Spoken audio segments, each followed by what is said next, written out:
నమస్తే అన్న. ఏంటే సార్, ఎలా ఉంది పరిస్థితి? అంతా బానే ఉందన్న.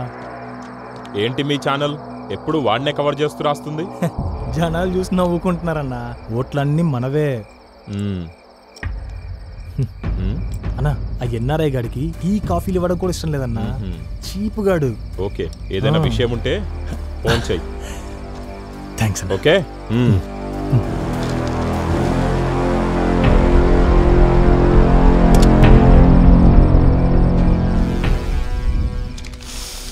ఎన్ఆర్ఐ విషయాలు ఎక్కడ చెప్తున్నావేంటి? పిఆర్ లోకల్, గెలిచేది పిఆర్ఏ రా. మనం అతనికి తోడుగా ఉంటే ఏదైనా చేస్తాడు. ఎన్ఆర్ఐ దీనికంటే ఎక్కువిస్తే ఆడికే సపోర్ట్ చేస్తాం. ఇదేం తొక్కలో జర్నలిజం రా? తెలుగు జర్నలిజం రా. ఇందా ఫస్ట్ దీంతో రేపు రెడ్ కట్టు, ఆ తర్వాత భారతదేశ భవిష్యత్తు గురించి ఆలోచిద్దాం. పిఆర్ వాడి తమ్ముడు ఇద్దరు ఒకటే, వాళ్లతో ఆటలాడుతున్నావు, జాగ్రత్త. పోరా రే, వాడి అబ్బాకే నమ్మకం లేక దుబాయ్ దొబ్బేశాడు. వాడిని నమ్ముకుంటే మనకి మిగిలేది బొక్కే. పోరా. మన ప్రజలకు ఎన్నికలంటే అవకాశం కాదు, ఒక వ్యాపారంలో ఉంది. ప్రతిదానికి డబ్బెదురు చూస్తున్నారు. డిజిటల్ ఇండియా సాధించింది over population and over pollution, అంతే. నీ గొడవ తర్వాత నీకోసమైనా రాజకీయం వదిలేస్తాడనుకున్నాను, కానీ వాడిని అలా చూడలేకపోతున్నాను సోనీ. ఎలక్షన్స్లో ఏదో చేస్తున్నాడు కానీ ఎప్పుడూ నీకోసమే ఆలోచిస్తున్నాడు. అది నా తప్పే అంకుల్. విరాట్ ఎప్పుడు మంచి పనులే చేస్తాడు. నాకే దేశం, ప్రభుత్వం, రాజకీయం అంటే అవగాహన లేదు. విరాట్ లాంటి సమర్థవంతుడే రాజకీయాల్లో ఉండాలి. బిజినెస్ స్కామ్లో మన తప్పేం లేదు. కేవలం మీడియా, పొలిటికల్ పవర్ ఉందని మన మీద నిందలు వేశారు. That is crime. నాయకులంటే అందరి హక్కుల కోసం పోరాడాలి. Virat is the best. నువ్వుంటే వాడికి కొండంత అండ సోనీ. నా మాట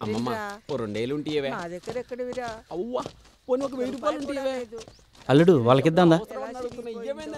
కొనుక్కుందామంటే బాబు బాబు రా బాబు, కూర్చో బాబు కూర్చో. మిమ్మల్ని టీవీలో కూడా చూసినాను బాబు. ఓ అవునా బాబు? నా మనవడి చదువు అయిపోయింది, ఉద్యోగం కోసం చూస్తున్నాడు. మీరే ఏదైనా సాయం చేయండి బాబు.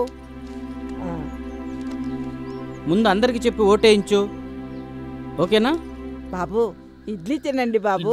కానీ పాంప్లెట్ చదివి ఈ అకౌంట్కి పంపించు. క్యాష్ అయితే చెప్పు, నేనే వచ్చి డబ్బులు తీసుకొని రిసిప్ట్ ఇస్తా, సరేనా?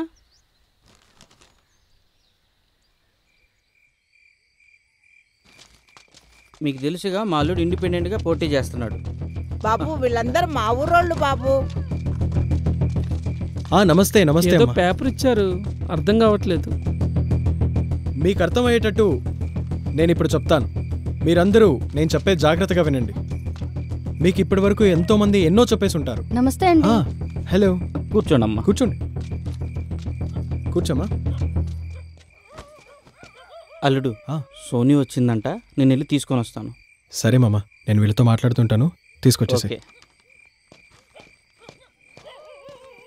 నేను చెప్పేది ఏదో ఒక పార్టీకో, కులానికో, లేదా నాయకుడికో మీ ఓటుని మాత్రం ముడిపెట్టద్దు. బాగా ఆలోచించి నిర్ణయం తీసుకోండి. మీ ప్రాంతానికి ఎవరేం చేయగలరు, ఓటు వేస్తే వాళ్ళు ఉపయోగపడతారా లేదా అని బాగా ఆలోచించి నిర్ణయం తీసుకోండి. మా నాయన ఆ పార్టీకి ఓటు వేశాడు, లేదా నేను ఈ ప్రాంతం వాడిని, వాళ్ళ నాయన ముందు ఎమ్మెల్యే లేదా పెద్ద పార్టీ అని మాత్రం ఓటు వేయద్దు. అది మంచిది కాదు. అదే నేను రాసింది, చెప్పేది కూడా. మీరు మా ప్రాంతాన్నంతా చూశారుగా, ఈ వృత్తిపరమైన నైపుణ్యం అది మాకెలా మంచి చేస్తుంది? ఇది భారతదేశపు సమస్య. ఒకటి వయసు, దాని ఉపయోగం. యాక్టివ్ వర్కింగ్ ఏజ్ గ్రూప్ అంటే 20 నుంచి 45 సంవత్సరాల వరకు చాలా బలంగా ఉండగలం, అన్ని పనులు చేసుకోగలం. వీళ్ళు మన దేశపు వనరులు. వయసు వచ్చే కొద్దీ వాళ్ళ ఉపయోగం తగ్గి భారంగా తయారవుతారు. దేశం బాగుంది, తొందరలో ఆర్థికంగా 2వ స్థానంలోకి చేరగలం. మన నాయకులు కొంచెం పనిచేస్తే, మనం మన భవిష్యత్తు గురించి ఆలోచిస్తే చాలు. అదే అందరూ అవ్వలాగా కష్టపడలేరుగా.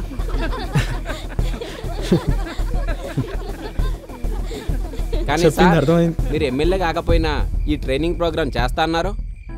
ఎస్, చేస్తాను. ప్లాన్ కూడా రెడీ అయింది. ఎమ్మెల్యేనైతే రాష్ట్రం మొత్తం అలాంటివి చాలా చేయొచ్చు. మన స్కూల్, కాలేజ్ చదువులు ఉద్యోగానికి సరిపడా అర్హతను మాత్రం ఇవ్వట్లేదు. తర్వాత విద్యారంగంలో కూడా మార్పులు వస్తే ఈ ఇబ్బంది అనేది ఉండదు. అన్నీ ఒకేసారి మాత్రం చేయలేం. సార్, మా పాప మిమ్మల్ని ఏదో అడగాలనుకుంటుంది సార్. ఓ అడుగు, నీ పేరేంటి? లతా సార్. ఇంగ్లీష్లో మాట్లాడు. ఇంగ్లీష్లో మాట్లాడండి sir. Okay, what class you are in? 5th standard sir. ఓహో. స్కూల్లో ఇంగ్లీష్లో మాట్లాడడం నేర్పించారు sir. Okay, what's your question Lata? Sir, all are wanted to go to America. Why you came back to India sir? Okay, Lata అడిగింది అందరూ అమెరికాకి వెళ్తుంటే నేను ఇండియాకి ఎందుకు వచ్చాను అని. Good question Lata, good English too. చెప్తాను. ఓకే, మనం ఏ పని చేసినా మంచి అవకాశాల కోసం, ముఖ్యంగా ఎక్కువ డబ్బు కోసం ఎదురు చూస్తూ ఉంటాం. అమెరికా ఒక అవకాశం. నాకు చాలా మంచి జరిగింది. ఇప్పుడు రాజకీయాలు, ఇది ఇంకొక అవకాశం. Sir, you looking so beautiful. Why you didn't become cinema hero sir? Cinema hero? సినిమాలు అవి- అల్లుడు. విరాట్. ఏయ్, నీకు ఇష్టం లేదు, రావు అనుకున్నాను. నువ్వు చేసేది ఇష్టం లేదు, కానీ నువ్వంటే ఇష్టం. ఈ అమ్మాయిని నేను ఇష్టపడేది. మరి పెళ్ళెప్పుడు? ఆ? అవ్వ ముందు ఆయన అడగాలి కదా. అడిగేదేంటి? ఫారెన్ లో రింగ్ ఇచ్చి అడుగుతారు కదవ్వా. Proposal, marriage request. ఓహో, నాకు ఒక థియరీ ఉంది. మొదట ఉంగరం ఇచ్చి ప్రపోజ్ చేసింది ఎవరు? ఎవరు సార్? దుష్యంతుడు శకుంతలను చూసి ప్రపోజ్ చేశాడు. కానీ శకుంతలకు దుష్యంతుడు ఎవరో తెలీదు. అప్పుడు రింగ్ ఇచ్చి నేనే దుష్యంతుడిని, రాజుని అని చెప్పి రాజముద్రికనిచ్చి పెళ్లి చేసుకో అని అడుగుతాడు. దాన్నే గాంధర్వ వివాహం అంటారు.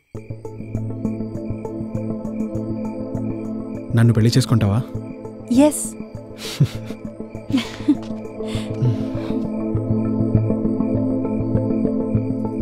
మళ్ళీ కలుస్తాను. ఉంటాను. సరే సార్. బాయ్. నీకు ఫాలోయింగ్ చాలానే ఉంది.